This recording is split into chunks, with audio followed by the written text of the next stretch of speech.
আজ পলাশ শ্বশুর বাড়ি যাচ্ছে, তাকে বিদায় দিতে সবাই এসেছে। মা চাপা স্বরে কান্না করছে, ছেলেকে শ্বশুর বাড়ি পাঠাচ্ছে এই রাগে। কি ভাবছেন, ছেলে শ্বশুর বাড়ি বেড়াতে গেলে এমন কি হলো? না, পলাশ শ্বশুর বাড়ি বেড়াতে যাচ্ছে না।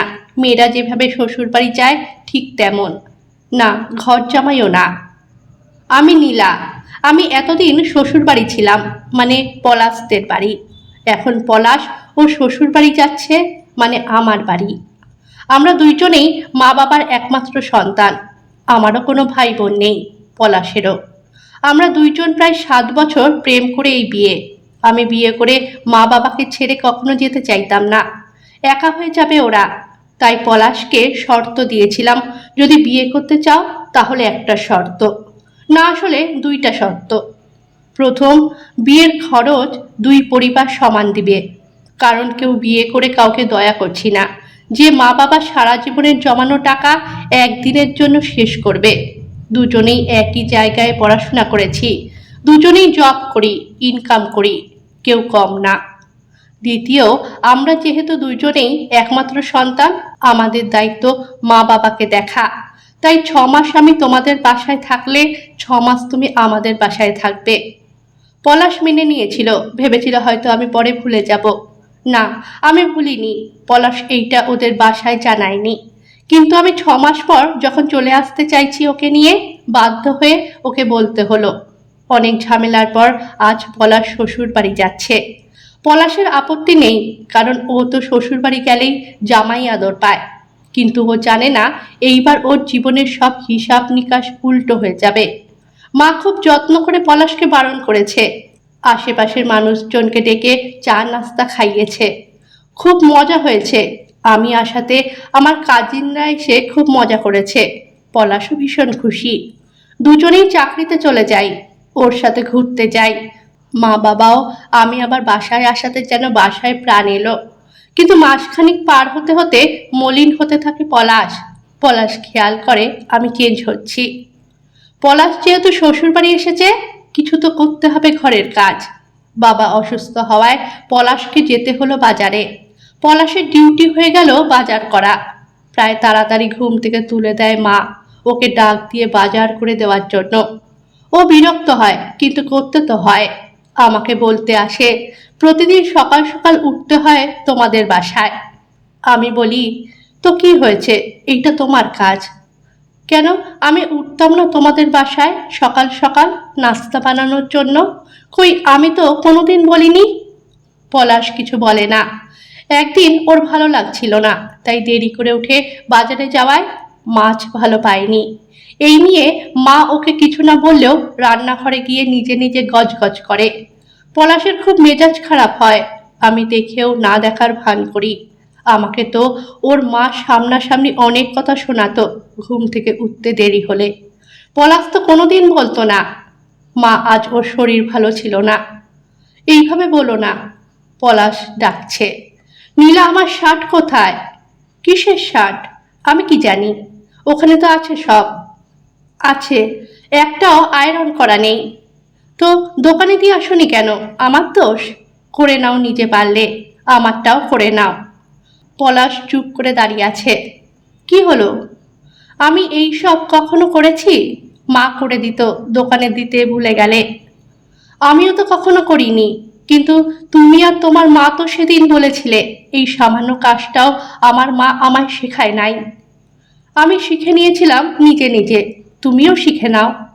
কেন, তোমাকে শেখায় নাই কেন তোমার মা? এই, আমার মাকে টানতেছো কেন এইখানে? তুমি কেন টেনেছিলে, মনে পড়ে কিছু? পলাশ কিছু বলে না। আয়রন ছাড়া শার্ট পরে নাস্তা না করে বের হয়ে যায়।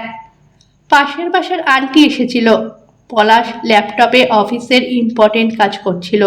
মা বলল বাসায় ডিম শেষ হয়ে গেছে, একটা নুডলস আর ডিম এনে দাও। মা, আমার কাজটা খুব ইম্পর্টেন্ট, প্লিজ 10 মিনিট পরে যাই। তোমার কাজের জন্য মেহমানকে বসায় রাখবো নাকি?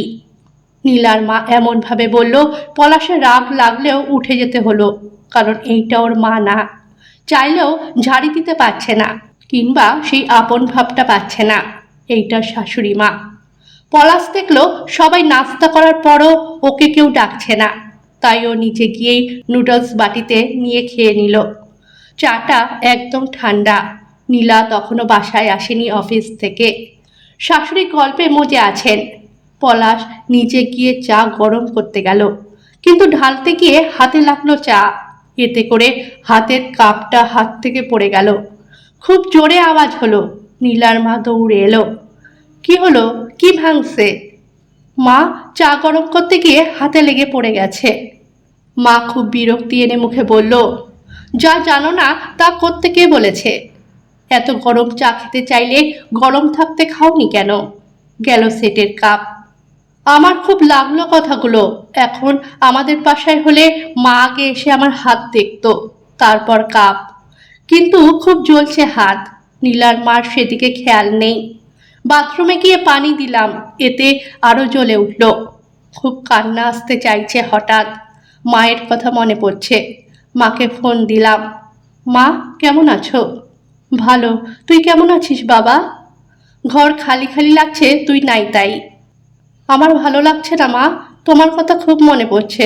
এতদিন খেয়ালও করতাম না তুমি আমার কত যত্ন করো। কি হয়েছে, তুই ভালো আছিস? হ্যাঁ মা, ভালো। আচ্ছা মা, হাতে চা লাগলে কি দিতে তুমি আমায়? কি হয়েছে, চা পড়ছে? কিভাবে, বেশি পড়ছে? না না, টেবিলে ছিল, মোবাইল টিপে টিপে ধরতে গিয়ে পড়ছে। পেস্ট লাগা তাড়াতাড়ি, না হলে ফোসকা পড়বে। কেন, তোর বউ আর শাশুড়ি কোথায়, ওরা জানে না? নীলা এখনো আসেনি অফিস থেকে, আর ওর মাকে বলিনি। ও আচ্ছা, পেস্ট লাগা। কি অদ্ভুত চেঞ্জ হয়ে গেছি। কিছুক্ষণ পর নীলা এলো।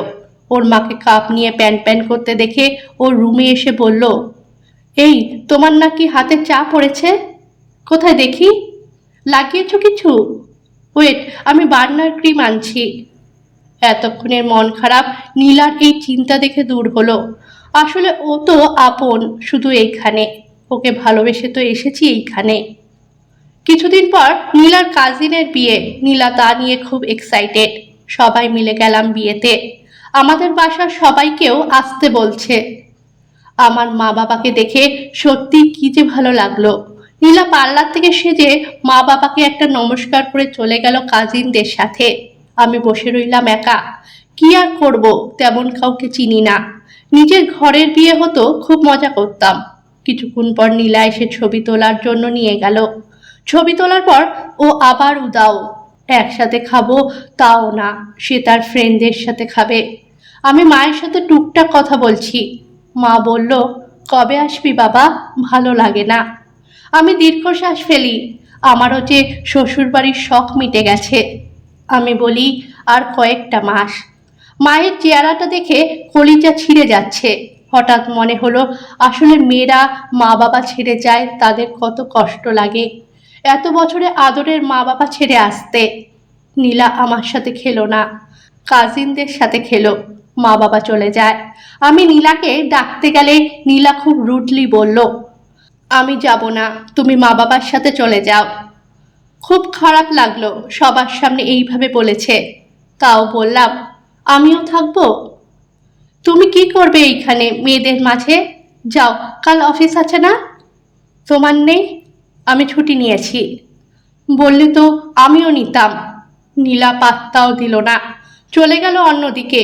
আমি ওর মা বাবার সাথে চলে এলাম, কিন্তু সারা রাত ঘুম হলো না। প্রথমে খুব রাগ লেগেছে, এরপর কষ্ট, এরপর একরাশ অভিমান হলো। সকালে ঘুম এলো। নীলা 7টায় এসেছে। এসেই বিছানায় পড়ল। আমার রাগ, কষ্ট, অভিমান সব ভোঁতা হয়ে গেল। সে একবার আমায় ডাকলোও না। সব ভুলে আমি ডাকলাম, বিরক্ত করো না তো। কি, তুমি আমাকে ফেলে সারা রাত মজা করে এসেছো? আমি কিভাবে থেকেছি জানো তোমাকে ছাড়া? তুমি জানো না তোমাকে ছাড়া ঘুম হয়? নীলা মাথা তুলে বলল, তুমি জানতে না? তোমাকে ছাড়া আমারও ঘুম হতো না। তাও তো তুমি তোমার ফ্রেন্ড মহিনের বিয়েতে সারা রাত ছিলে না? তোমার মামাতো ভাইয়ের বিয়েতে ছিলে না? তোমার অন্য ফ্রেন্ডদের সাথে ছিলে না কত রাত? আমি ডাকতে গেলে বলেছিলে বউ মানে প্যারা। আমিও খুব কষ্ট করে কাটিয়েছি। তুমি পাশে ছিলে না তার জন্য না, তুমি আমায় ফেলে মজায় ছিলে এই জন্য। যেমনটা আজ তোমার লাগছে। পলাশের মনে পড়ল, ও তো অনেকবার নীলাকে বিয়ে বাড়ি থেকে একা পাঠিয়েছে, খবরও নেয়নি। পরের দিন যখন নীলা বলেছিল, আমি বলেছিলাম ন্যাকামি করো না। এরপর ঘুমিয়ে গেছিলাম, ওর অভিমানটা কখনো ভাঙায়নি। নীলার মা বাবা বেড়াতে গেছে, অনেক কাজ করতে হচ্ছে। নীলা তেমন কিছুই করে না, এমনকি সেদিন রান্নাও করেনি। নিজে নিজে এখন অনেকটা পারি। রান্না করে ফেললাম ভাত আর ডিম ভাজা, আর রান্না করা মাংস ছিল। নীলা একটু দেখতেও এলো না কি করছি। নীলাকে ডাকলাম, ও মোবাইল নিয়ে ভিডিও কলে কথা বলছে। আমি তোমাদের বাসায় এসে রান্না করছি, আর তোমার কোনো ভ্রুক্ষেপ নাই তো? তাতে কি, আমিও তো তোমাদের বাসায় গিয়ে প্রতিদিন রান্না করেছি, তুমি তো আজ করছো। ওটা তোমার শ্বশুর বাড়ি, আর এইটা তোমার শ্বশুর বাড়ি। এইখানে কাজ করলে ছোট হবে না, নিজের বাড়ি ভাবো, সব ঠিক হয়ে যাবে। আমার মা বাবাকে আপন ভাবো। পলাশ কিছু একটা বলতে গেল, আপন ভাববো না কেন, কিন্তু বলতে পারলো না, কারণ নীলার বলা কথাগুলো খুব চেনা লাগলো।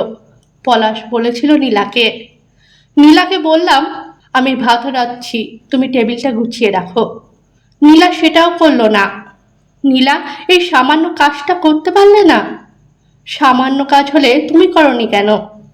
পলাশের খুব রাগ উঠতেছে, কিন্তু এই কথাটাও চেনা। পলাশ বলেছিল, সামান্য কাজ হলে তুমি করনি কেন?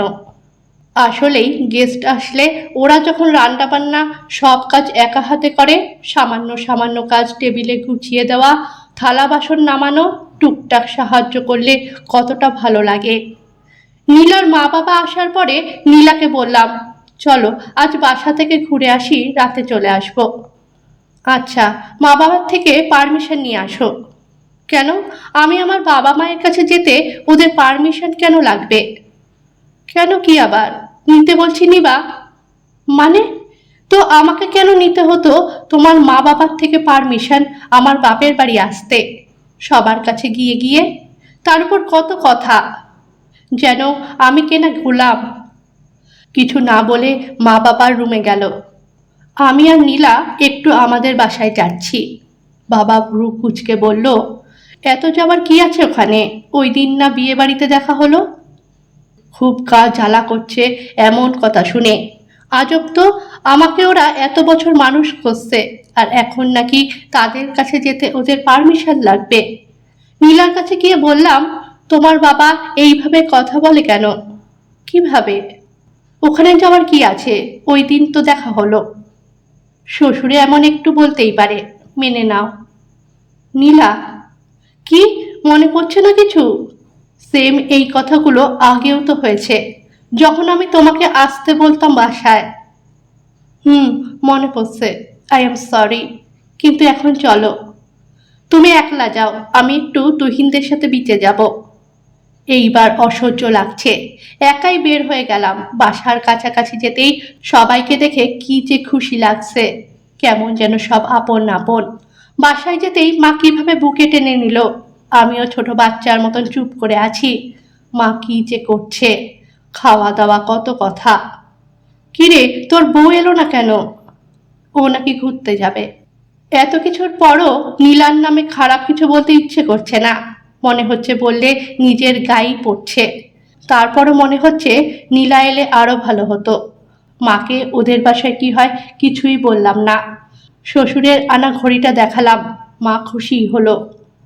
তাহলে তো ভালোই আছিস শ্বশুর বাড়ি আমাদের ছাড়া। তোমরাও তো আমার মা। থাক, বাচ্চারা ভালো থাকলে আমরা মা বাবারা ভালো থাকবো। রাতে খেয়ে দিয়ে একাই ফিরলাম। নীলাকে দেখে মনে হচ্ছে না কোথাও গিয়েছিল। আমি ঢুকতেই মোবাইল টিপতে টিপতে বলল, কি করে এসছো নাকি আমাদের বাসার নামে বদনাম? কি যে বলো তুমি এইসব? আমি তোমার নামে কোনো বদনাম করব? ওই বাসায় গেছো তো এর জন্যই আমাকে ফেলে। আমি তোমাকে যেতে বলেছি, তুমি যাওনি। না, তুমি তো বলতে আমি বাসায় যাই তোমাদের বদনাম করতে। আসলে নীলা, আসো, আমরা কথা বলি। আসলে তুমি চাইছোটা কি? তোমার জন্য, শুধু তোমাকে ভালোবেসে আমি মা বাবা ছেড়ে এই বাসায় এসে তোমার মা বাবার সাথে থাকছি, কাজ করছি যা আগে লাইফে করিনি। তোমাকে সাহায্য করছি, অফিস করছি, তাও তুমি যদি ঠিক না থাকো আমার কেমন লাগে? আমার অসহায় লাগে এইখানে, মা বাবা ছাড়া। কেমন যেন লাগে, বুঝাতে পারছি না। তারপর তুমি আর আগের মতন আমার সেই নীলা নেই। নীলা কিছুক্ষণ চুপ করে থেকে বলল, বুঝতে পারছো পলাশ, আমরা মেয়েরা সবার আদরের মেয়ে। সব ছেড়ে শুধু একজনকে ভালোবেসে সম্পূর্ণ অচেনা অজানা মানুষদের সাথে নতুন করে শুরু করতে যাই। আমাদের কতটা সাহস একবার চিন্তা করেছো? চিন্তা করবে কি? কখনো কষ্ট দিয়ে কথা বলার আগে কেউ ভাবো? আরও কি, এইটা শ্বশুর বাড়ি, এইখানে এমন একটু আধটু বলে শুনতে হয়। চুপ করে থাকো, ঠিক হয়ে যাবে। কেন, আমাদের কথা শোনানোর কি অধিকার দেওয়া আছে তোমাদের? কখনো ভেবেছো মা বাবা ছাড়া আমরা কতটা অসহায় থাকি? কিন্তু শুধু একজনের ভালোবাসায় সব হাসি মুখে মানি, ছেড়ে আসি না, আগলিয়ে রাখি সব, নিজেকে হারিয়ে ফেলি সব মানতে গিয়ে। কিন্তু কখনো চোখে পড়ে না তোমাদের, গায়ে হাত তুলতে আসো অন্যের কথা শুনে, একবার জানতে অবধি চাও না সত্যটা কি। আরও কি বলে, জামাই এমন করতেই পারে। সত্যি তো প্রতিটি কথা, কে বুঝে?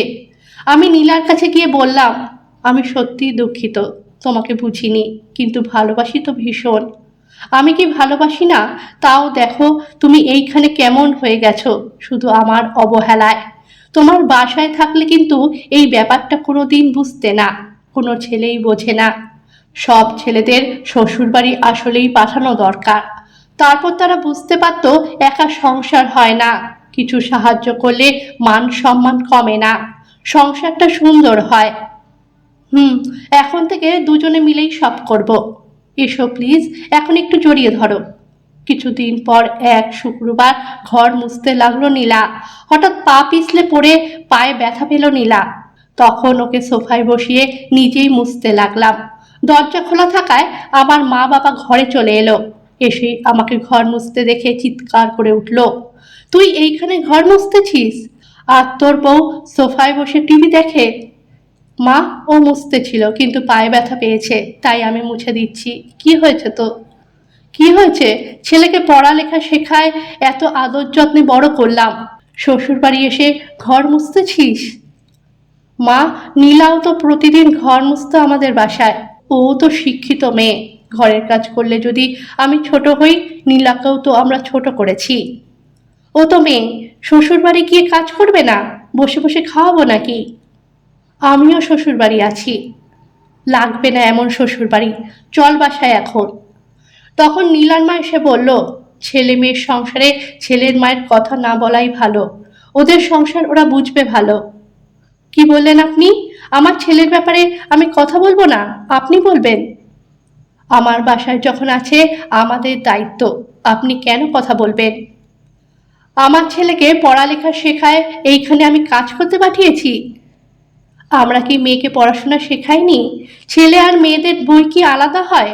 পাস মার্ক কি আলাদা হয়? টিউশন ফি কি আলাদা হয়? সব তো একই হয়। ছেলে মেয়েদের শিক্ষার মান একই হলে মূল্যায়ন কেন এক হবে না? আমার অনার্স মাস্টার্স করা মেয়ে যদি আপনার ঘরে গিয়ে রান্না বান্না করে খাওয়ায়, কাজ করে যদি ওর সম্মান নষ্ট না হয়, কিছু কাজ করলে আপনার ছেলের ডিগ্রি কি চলে যাবে? ফালতু কথা বলবেন না, আমার ছেলেকে আমি নিয়ে যাব। আমার মেয়ের গায়ে হাত তোলার পরও যখন আমি মেয়েকে আনতে গেছিলাম, আপনি বলেছিলেন সংসারে এমন হয়, মেয়ের মায়ের এসবের নাক না গলানো ভালো। আপনার ছেলেকে কেউ মারছে না এইখানে, তাও বলছি আপনি এইখানে নাক গলাবেন না। এই পলাশ, তুই যাবি নাকি থাকবি? মা, তুমি যাও, আমি 6 মাস শেষ করেই নীলাকে নিয়ে বাসায় যাব। মা চলে গেল। আমি 6 মাস শেষ হওয়ার পর নীলাকে নিয়ে বাসায় গেলাম। মা প্রথমে রাগ করে থাকলেও বেশি দিন পারেনি। নীলাও বেশ খুশি, কারণ আমি সব কিছুতেই ওর সাথে থাকি, সাহায্য করি, ওকে বুঝি। নীলা সারা রাত কাজ করছে, সকালে ঘুমাচ্ছে, আর মাথাও ব্যথা করছে। আমি উঠে রান্না করলাম, সবার জন্য নাস্তা বানালাম। মা উঠলো তখন, কি এখনো শেষ হয়নি কাজ? এই তোমার দিচ্ছি তোমাকে, রান্নাটাও শেষ। তুই রান্না করে কি করছিস? তোর বউ কোথায়? ও কাল সারা রাত কাজ করেছে, এখন ঘুমাচ্ছে, না হলে অফিস করতে পারবে না। আমি দুজনের টিফিন রেডি করেছি। বাহ, বউকে সুখ দিচ্ছিস। আমি কত অসুখ নিয়ে কাজ করেছি, তার খবরও কোনোদিন রাখিসনি। মা, আমি রাখিনি তা ঠিক না, তুমি আমাকে বুঝতে দাওনি। যদি তুমি আমাকে কাজ করাতে, আমাকে ছেলে না ভেবে তোমার সন্তান ভেবে, তাহলে আমি তোমাকেও সুখ দিতাম মা, তোমার অসুখের সময়। এখন আমার দোষ? ছেলেকে নাকি কাজ শেখাবো, রান্না করাবো, কাপড় ধোয়াবো? মেয়ে হলে একটা কথা, মা যে কি তা বুঝবি না এখন। মায়ের চেয়ে বড় কেউ নেই। মা, আমি জানি মায়ের চেয়ে বড় কেউ নেই। সৃষ্টিকর্তা যখন ছেলে মেয়েকে আলাদাভাবে মায়ের পেটে রাখে না, সমান সময় পেটে রাখে 10 মাস, সমান দুধ ছেলে মেয়ের জন্য রাখে। কই, মেয়েরা 5 মাস থাকবে পেটে, ছেলেরা 10 মাস। ছেলেদের জন্য দুধ বেশি, মেয়েদের জন্য কম, এমন তো করে না। তাহলে মায়েরা কেন ছেলে মেয়ে আলাদা করবে? তাহলে তো সৃষ্টিকর্তা সবাইকে একই বানাতো, আর ছেলে মেয়ে বানাতো না। মা, এই পৃথিবীতে হাজার রকম সৃষ্টি আছে, সব আলাদা আর ভিন্ন, কিন্তু কোনোটা কম নয়। তাই এত সুন্দর এই পৃথিবী। সবচেয়ে বেশি ভিন্ন সৃষ্টি ছেলে আর মেয়ে। মেয়েদের থেকেই তো সব সৃষ্টি। আমি যে ছেলে, তার অস্তিত্ব কোথায় মা, তুমি ছাড়া? বাহ, ছেলেকে শ্বশুরবাড়ি পাঠিয়ে তো ছেলের অনেক আক্কেল হয়েছে।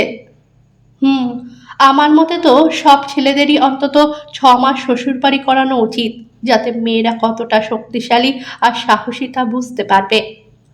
তখন নীলা রেডি হয়ে বের হলো। চলো, দেরি হয়ে যাচ্ছে। হুম, এই নাও টিফিন বাক্স। পলাশের মা তখন ভাবলো, আমার ছেলে এত কষ্ট করে ওর জন্য টিফিন বানালো, একটা থ্যাংক ইউও বললো না। মা বলল, আমার ছেলেকে একটা ধন্যবাদও দিলে না। দুজনেই বের হয়ে যাচ্ছিল, পিছন ফিরে বলল, কেন? এমনভাবে ওরা কেন বলল? মা আর কিছু বলতে পারল না। চিন্তা করলো, বউ তো প্রতিদিন আমাদের জন্য নাস্তা বানিয়ে রান্না করে ওদের টিফিন রেডি করে কাজে যায়, আমরা তো কখনো ধন্যবাদ দিই না। এইটা ওর কাজ, এইটা আমার ছেলেরও কাজ। সত্যি মানুষের চিন্তা ভাবনা পরিবর্তন করার সময় এসেছে।